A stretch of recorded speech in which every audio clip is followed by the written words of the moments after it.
daafurka dib u howlgelinta iskuulka Dr. Qamar Aadan Cali Allahu naxariistay wasiirka hore wasaaradda caafimaadka dowladda Soomaaliya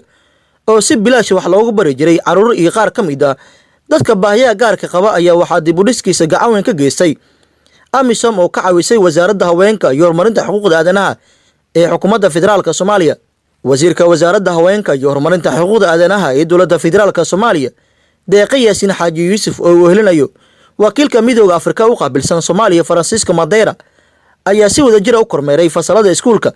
ee dib u dhiska lagu sameeyay ayagoona si wadajir ah xariga ugu jiray iskuulka wakiilka midowga Afrika u qaabilsan Soomaaliya Francisco Madeira oo goobta ka hadlay ayaa sheegay inay diyaar u yihiin sidii ay u caawin lahaayeen caruurta Soomaaliyeed isla markaana wasaaradda haweenka ay mar walba garab taagnaan doonaan. And although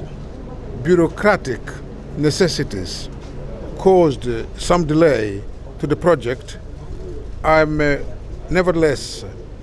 proud that AMISOM has delivered on its promise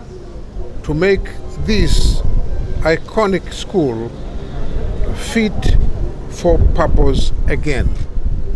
Deeqa Yaasin Xaaji Yuusuf wasiirka wasaaradda haweenka iyo horumarinta xuquuqda aadanaha ee dowladda federaalka Soomaaliya ayaa waran ugu mahadcelisay madaxda AMISOM taageeradii kaalinta ay ka qaateen dib u dhiska iskuulka Dr. Qamar Aadan Cali oo mid ay wax ku bartaan caruur Soomaaliyeed marka hadda saa u jeedin maanta way soo dhamaatay waxaan sugaynaa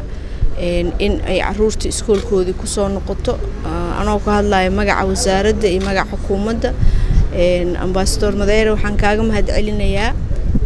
shaqooyinka aad Soomaaliya u haysaan iyo joogitaankiina intaba waa idin kaga mahadcelinaynaa inaana garab taagan tihiin bishii November ee sanadkii tagay ayay ahayd markii ay si wadajir ah u dhagax dhigeen dib u dhiska iskuulkan wasiirka wasaaradda haweenka iyo horumarinta xuquuqda aadanaha ee dowladda federaalka Soomaaliya iyo wakiilka midowga Afrika u qaabilsan Soomaaliya Francisco Madeira Abdullaahi Axmed Kulmiye warbaahinta qaranka Soomaaliyeed Muqdisho.